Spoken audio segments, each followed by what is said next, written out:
Hello and welcome to Talent Acquisition Trends and Strategy. I'm your host, James Mackey, and today we are joined by Ian Ambrosio. Ian, welcome to the show. Hey, James. Thanks for having me. I'm really excited to be here. For sure, for sure. And could you tell everybody a little bit about yourself and what you're up to and kind of your point of impact and perspective so we know where you're coming from? Yeah, of course. I'm the global talent and people ops manager for an organization called Sendle. We're a shipping organization that's tailored towards small business that's 100% carbon neutral. So over here, I oversee all of our talent acquisition from a global perspective between the US and Australia, in addition to some of our people operations impact in our HR systems. Nice, very cool. How many employees is Sendle? Like, what's the growth size? Yeah, we're right around that 200 number globally Okay, between Australia, the US, and also the Philippines. nice, nice. It looks you're like a Series C company. Yes. Okay, Yep. cool. Yeah, I saw the $35 million raise. That's awesome. Yeah, really exciting times over here at Sendle. We've got some exciting growth, and we just announced last week we're actually expanding into Canada starting next week. So some exciting stuff happening over here. Oh, that's really cool. So is so the expansion to Canada, is that more of just in terms of servicing clients, or are you actually going to start hiring in that market? Um, Hiring soon, not just yet. I probably see that starting next year, but mostly kind of our first 100 customers so far. Nice, nice, very cool, very cool. Well, look, I'm pumped to speak with you today about all things talent acquisition. To start us off, though, I would love to talk a little bit more about your background. I know you started your career at Tech Systems on the agency side, and I would love to hear from you some of the nuanced differences between your agency experience moving into corporate. What were some of the kind of key takeaways and light bulb moments of making that transition? And I just would love to hear a little bit just about your experience doing that. Yeah, of course. So I started with tech systems. I believe it was around the 2018 timeframe. I'm a little not too sure about the years, but I will say the agency start is kind of where I needed to be to get my bearings. I hadn't been in recruitment before. I wasn't too familiar with it. So I will say I'm thankful for starting at an agency because it gave me the landscape and understanding of what recruitment is, how to have conversations, and how to really sell a job, essentially in that kind of sales aspect of recruiting.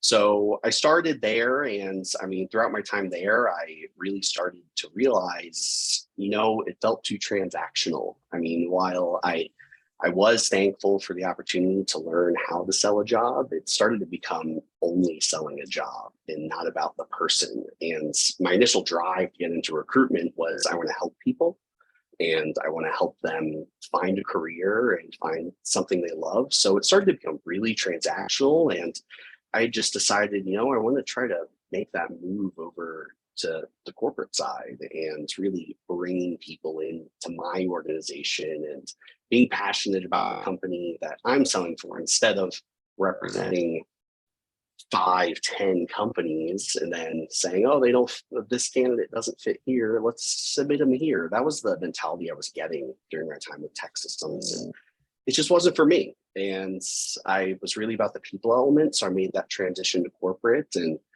I look back. I've been mostly in the startup mentality for corporate. My background hasn't really been with large corporations from a corporate recruiting perspective, more of that startup scrappiness. Maybe I'm not just recruiting, which is where that people ops portion of my background comes in and why I'm now in a people ops function too, because it gives me a chance to learn a bit about that HR side and that investment in your employees and really creating a culture essentially. So moved into corporate, love it, never looking back at this point. And I've got a chance now to really broaden my skill set just outside recruiting. I think it's beneficial for any sort of recruiting professional to maybe jump over the bridge a little bit into the HR side, learn a little bit about HR policies, process. It's made me a better recruiter for sure. For sure. So I noticed that you actually just got promoted into not only, doing continuing with talent, but also kind of overseeing or contributing to people operations as well. So what kind of work are you doing on the HR people ops side at this point? Yeah, a lot of the HR people ops side, I mean, a portion of it is a lot of our system management. So I've learned a lot of our HRIS system. I'm not just in an ATS anymore. I'm also on the HRIS side of working with individuals. I mean, either like pay, benefits. So learning a lot about the benefits side of the business. But another piece of it is our employer branding and a lot of our uh, what's the word I'm looking for? it's our EVP, so our employee value proposition, and not looking at it just from a external talent perspective, but from an internal perspective as well. And looking into why do our employees stay here at Sendle and what is keeping them at Sendle and creating that positive environment. So people are happy to work for Sendle. So looking a lot into a lot of our ENPS and kind of seeing just the overall health and well-being of employees at the company. So instead of me just being the talent expert now a little bit of a people person too, where it's just having regular check-ins with the team, just say, hey, how's it going? And really creating more relationships that aren't just, so how can I help you find an employee for your team? More just about how are you liking Sendle? For sure, for sure.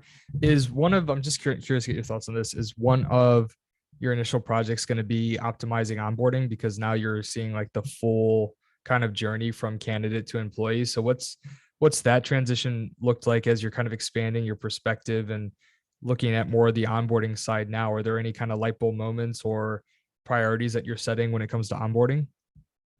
100% onboarding and recruiting. Before I jumped into this role, it was very much, all right, I've done my part. Now I hand it off to our director of people and they take it from there. Now I get to walk across that bridge with the candidate. It's more of a seamless handover, essentially, because learning the benefits side, which is why I think this is important for any recruiter, it allows me to start that conversation. So when they get to, let's say, the people person or whoever really handles the bulk of the onboarding, they're only coming to them with questions.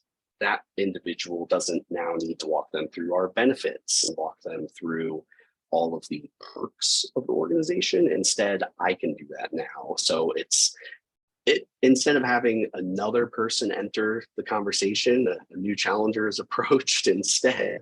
Now I get to take on a lot of that and kind of be that one-stop shop even through onboarding. So they're working with me up until first day. Now they get to start working with their team.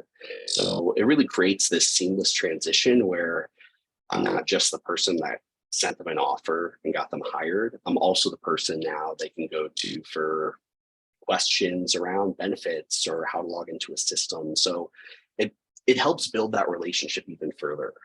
For sure, for sure.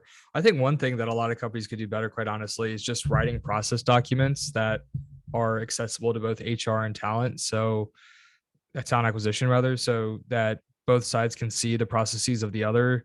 So for instance, talent acquisition could just log into, some kind of Google Doc even that just completely like explains all the stuff that HR would explain to candidates once the offer comes across. It just, because who knows, if you're on a conversation with a candidate, it's better to just say like, yeah, I have that information versus, oh, we'll reach out to you later. It just maybe not a huge deal, but I think there could probably be a better knowledge share between people ops, onboarding, and talent acquisition generally, from particularly for kind of growth stage, early growth stage. I think that's an area Yep. for improvement for a lot of organizations, quite honestly. It's a good point you made.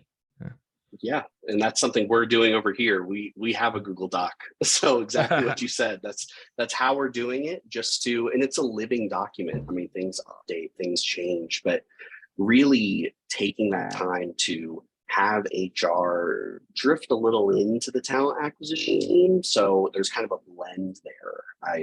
I think it really just improves the overall candidate experience.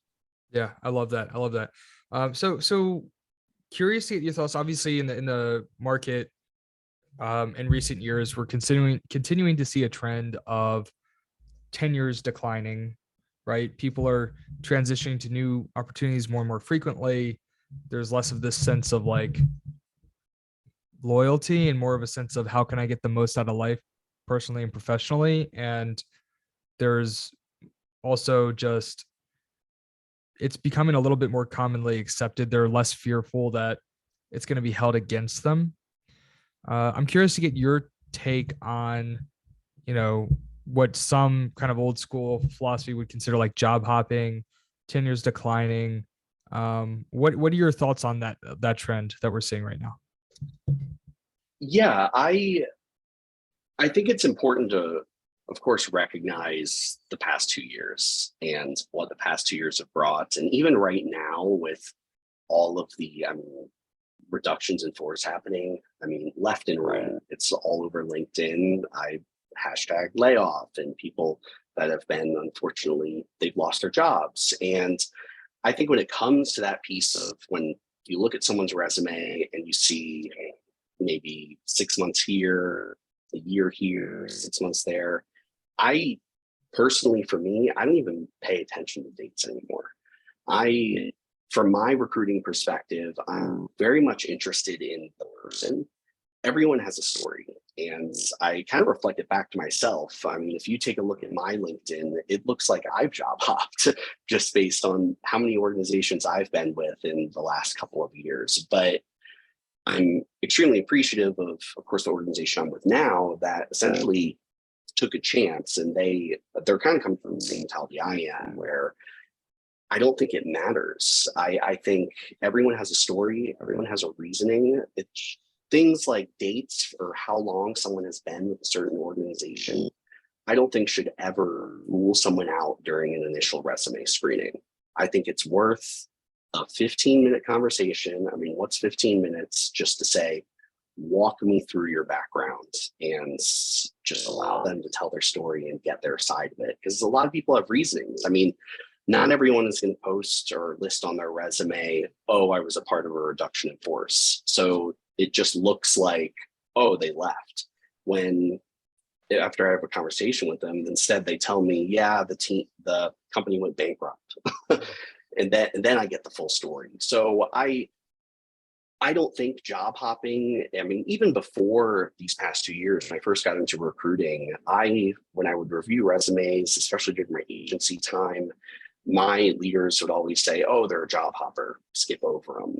But even before all of this, I still always thought, can I just talk to them for 15 minutes? Maybe they have some solid reasoning. I mean, what if they had, an illness in the family? I mean, the people element really should be involved with a lot of this stigma around job hopping and short tenures and such, because life happens. I don't think it should be a screening element, a part of the screening element at all. Yeah, I honestly, there's like VPs that won't talk to somebody simply due to dates. That's like the most annoying hiring manager profile that I've worked with, and it's happening less and less overall, but Mhm. it's still just like so frustrating because you're like, what do you know, what are you doing? It's the same ones that are like you have to have a degree from a fancy school or whatever else. I mean, you want people that are coming to your organization from different perspectives and different life experiences. That's a culture ad, right? To have Yeah. people from different backgrounds and experiences. So, um, yeah, and it's I think too some of it I guess could depend on like their point of impact and role with the company. So most positions you can make a significant impact, move the company in the right direction, and with a tenure of like 6 months to 12 months. There might be some like, okay, if you're coming on as an enterprise account executive and deal lengths are 18 months, then it's Mhm. harder to gauge success if they've kind of jumped around 6 months to a year at several jobs. So I get that there are exceptions, but as a rule of thumb, the only question that really matters when it comes to their past performances, was the company better off as a result of them being there? Were they able to achieve the outcomes that they were accountable for? Were they adaptable? Could they ramp quickly? Um, those are the things that matter to me. So I do agree with you. I think it's let's not fight the trend. Let's not try to swim up current. Let's just accept that this is, becoming more and more the preference of top talent. And we can try to fight it and lose, or we could lean into it and figure out how do we accelerate onboarding and ramp to enable people to start adding value faster. And pretty much nobody's asking that question. Yeah, I think you make a great point just about certain organizations or certain roles that maybe there's a longer lead time on measuring success. I didn't even really think about this, but when you look at a startup company, I mean, in my existing role, I'm only 5 months in, but I've accomplished so much and already had a large impact to the organization, but it's only 5 months. So I think it really depends on the organization too. I mean, if it's this larger corporation, this large Microsoft, Google, there's typically red tape in a lot of areas of those organizations. So it is more difficult to measure success if it's only been 6 months or 3 months at that company. So I would want to dive into it a little further, but I would never just say, oh, they only were at Google for 6 months. I don't want to talk to them. I still want to talk to the person. I want to give this person a chance. But it definitely depends on the company as well. I mean, all startup companies, especially coming from mostly a startup background, 3 months might as well feel like a year, just in what you can do due to the scrappiness of working with collaborative teams, small teams, and what you can accomplish is pretty remarkable. So that also is a point to consider as well. For sure. That's actually a really good point. And I had heard that before, but it's not part of my typical kind of like approach to explaining this. And you're right, though. It's a huge determining factor. There's some point where you kind of hit this late growth stage, 500 to 1,000 employees, where you start to have more traditional executives in place that put in processes that are preparing for a very late stage exit or potentially an IPO that slows down your ability to make big changes quickly. And you're right. I think it takes longer to prove out, your value to organizations as you start to hit maybe that, 600-700 employee number and above. So you're right. That's a huge driver. I mean, I have friends that are working for those late growth stage companies, and, they talk about, that when they worked in, smaller orgs, sometimes it's like, they were able to get a turnaround much faster, but they're like, 6 months in and they're like, oh, I would have loved to have this done, but I'm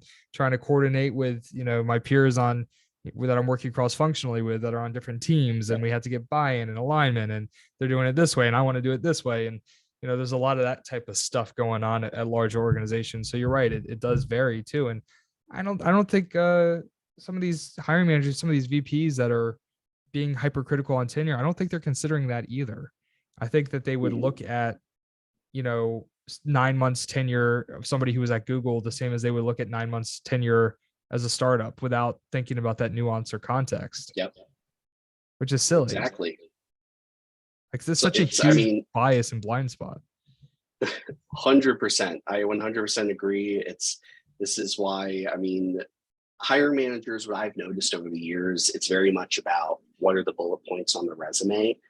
And it's always less looking into where's the person coming from and that people element, which goes back to, once again, why I think it's really important for recruiting professionals to dive into that people side a little bit, because you start to just, I mean, really understand people and where they're coming from, because these are people's lives when it comes to recruiting. That's what we're working with here. So it's not always just what's on the resume.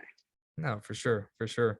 And a lot of the best people I've worked with have, I don't know if you want to call it non-traditional. I don't even know if that's the right phrase, but they have things on their profile that maybe they're not like 100% aligned if you're going to be like hypercritical, but they're incredibly strong performers, right? Like it's just not, I haven't seen a correlation.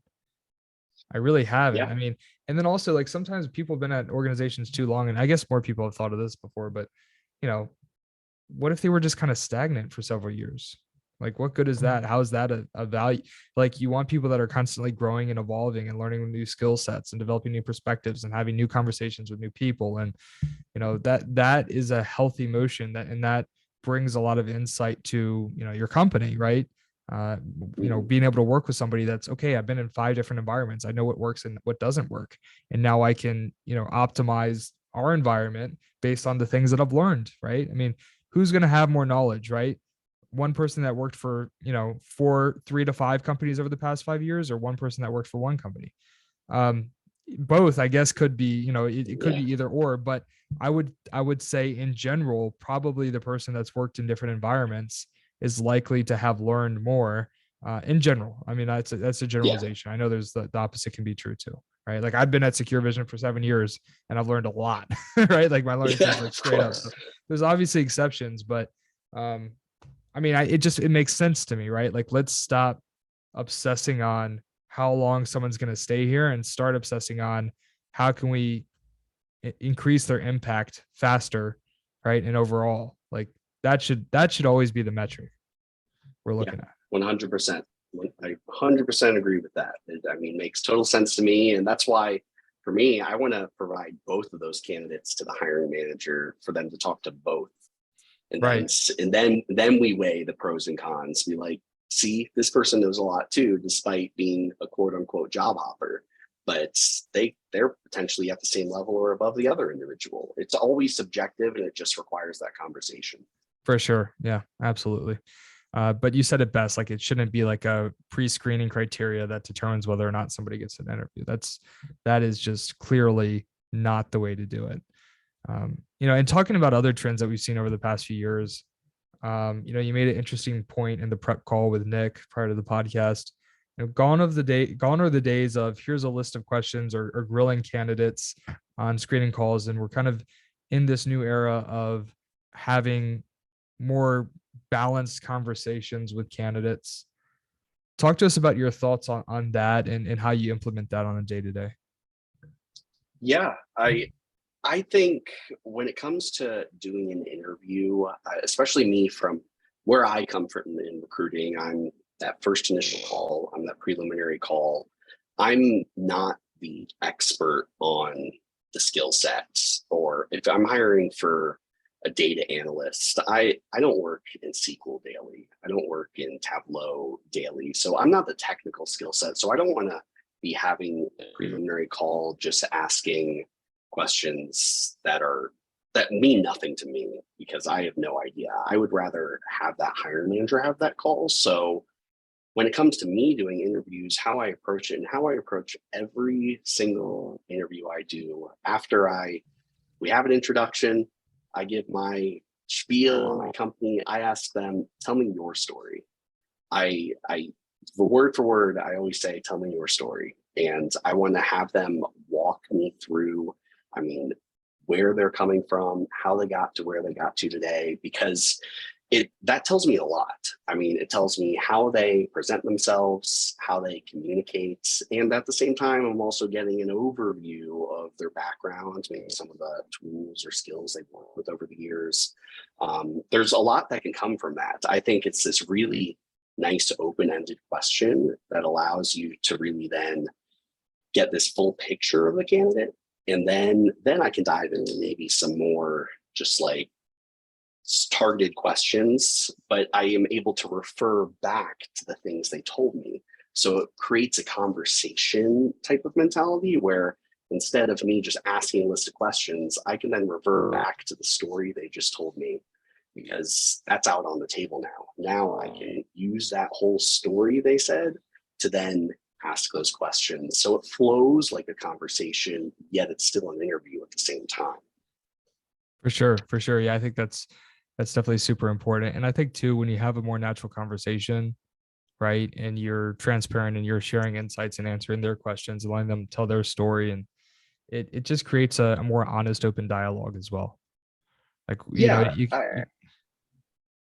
what I would add to that is another part of interviews I do is for me at least, gone are the days of me cold calling a candidate and just saying, hey, do you have time to chat? And the reason, like, yes, I could approach that the same conversation perspective as well, but I'm not going to get, I feel as if I'm not going to get the best out of that candidate. I mean, they weren't prepared.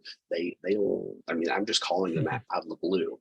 So I think that conversation piece works into also scheduling interviews. Like, get some time on my calendar. There's so many important tools these days. Like Calendly is what I use for all of my scheduling. It allows this experience for the candidate to pick time that works for them, and it allows them to give their best interview. And this plays along with that conversation piece, because if it's just a list of questions and I'm just questioning them and they don't really get a chance to give their background, it feels like an interrogation.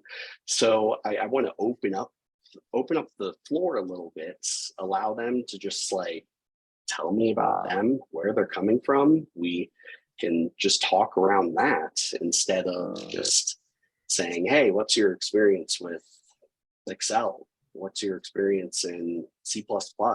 And instead I can say, oh, you said you were with so-and-so. Can you tell me about how you worked with this here? And it allows us to really just have an open dialogue.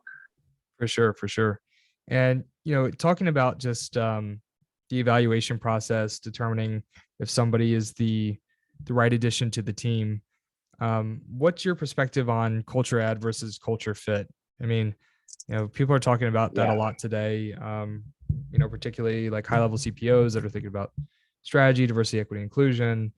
They are really slowing down to think about, ensuring that they're building a hiring culture that considers people coming from different perspectives and backgrounds, like culture add versus thinking through the term or the concept of a culture fit. What is that like? What's the difference to you when you think about that? Yeah, this is an important area, because I feel like when I first got into recruiting, everywhere it was about culture fit, and I never even heard the term culture add.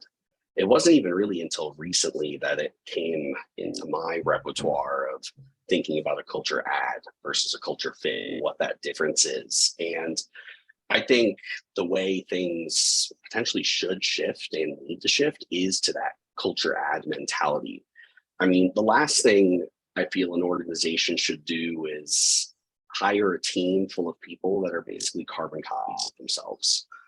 And I feel like what that promotes is, yes, you may have accomplished that goal of culture fit, but then you run into this problem where people kind of learn things the same way. If people are all quote unquote the same, or they just fit together because, oh yeah, they would get along with our team because they have common interests and they come from the same organization or same cut cloth, essentially, then that means when new problems arise, it's highly likely that team is going to approach the problem in the same way. They are going to tackle that problem together in a way without some diverse look into it. So that's why this culture add piece, I think, is extremely important, because you get these new perspectives. You get this mentality where, yes, this person might be a little different. This person comes from startups and this person comes from large corporation. So what you get now is two ideas to solve a problem. You get someone from a certain approach from the big corp side and someone from more maybe a scrappy approach. So it's really this opportunity to bring new ideas into the workspace, which I think is extremely valuable. And it creates this, more importantly, an ever learning environment. I think something that a lot of people stay at corporations for and companies for is the opportunity to learn. There's so many people I talk to that they consider themselves lifelong learners. Well, how are you going to lifelong learn if your team is all a carbon copy of each other? So if you add new backgrounds, I mean, whether that's on people HR side in terms of ethnicity and such, there's that piece, but there's also just background piece where people are coming from, and you get to create this learning environment. So I think it's a win-win, that culture add mentality. Yes, hiring managers might not be fully on board at first because they're so stuck in this, oh, they wouldn't fit the team. But I think having someone that doesn't fit the team can be so much more beneficial because you bring a new perspective. Right. I mean, and also a lot of times when people say it doesn't fit the team, like they may not realize it, but it's usually completely uncorrelated to the person's ability to perform the function of the role. Yep. Like I'm not saying that rapport isn't important, but it always kind of when somebody leads with like, hey, would I grab a beer with this person? Like that it should not be your primary leading indicator of who you should hire. Like, I hire for, at Secure Vision, there's a ton of different personalities, like people from different backgrounds. That's great. You know, is it everybody the type of person with each other that like they would hang out outside of work? I don't, probably not. But we are here for a shared mission. We have a lot of the same underlying values. We have, we do have good rapport because we're aligned on a mission. So, you can still build rapport that people that are, potentially different. And, that should be something that companies consider. I mean, the other thing too is, yeah, when you have people that are coming from the same, or I shouldn't say the same, similar life experiences and similar perspectives, it kind of creates, you risk that group think mentality. And you're creating vulnerabilities because you're going to have similar blind spots. So there's you're a lot more likely to get blindsided with particular challenges, hit a wall with particular challenges. And so it's really good to just have people that have different thought processes because, even people that might be coming from a completely different perspective, if they share some of the same underlying, the same mission and some of the same underlying values, and they work hard, right? They're consistent, and they have the right stuff, then they can be, significant value add. So, Yeah, yeah, I think that's a great point you make regarding values and mission. I mean, if they're aligned there, then what's the difference if they like the same sports team you do? I mean, here at Sendle, we have what's called our 5 H's, which is our values, which are humble, honest, happy, hungry, and high performing, all in that order. And we're specifically looking for people that align with those values. And if you align with those values, then it doesn't matter to me if you like the same hockey team I do. You're aligned with our organization, and you can provide some great value there. for sure, for sure. Well, yeah, this has been a great conversation. We are coming up on time here, so I just wanted to say, thank you, Ian, for joining us today. This was a lot of fun. And before we jump off, if people want to engage with you, follow your content or whatever it might be, how can they find you? Yeah, I'm very active on LinkedIn. I'm sure you guys will leave my LinkedIn profile there somewhere. But LinkedIn's the best way to engage with me. I am extremely active there, responsive. So LinkedIn would be the best place. I haven't dove into the other social media realms for recruiting yet. I'm not quite that brave, but LinkedIn's the best place. I love it. Well, anyway, Ian, thanks again for joining us, and for everybody else tuning in, thank you, and we'll see you next time.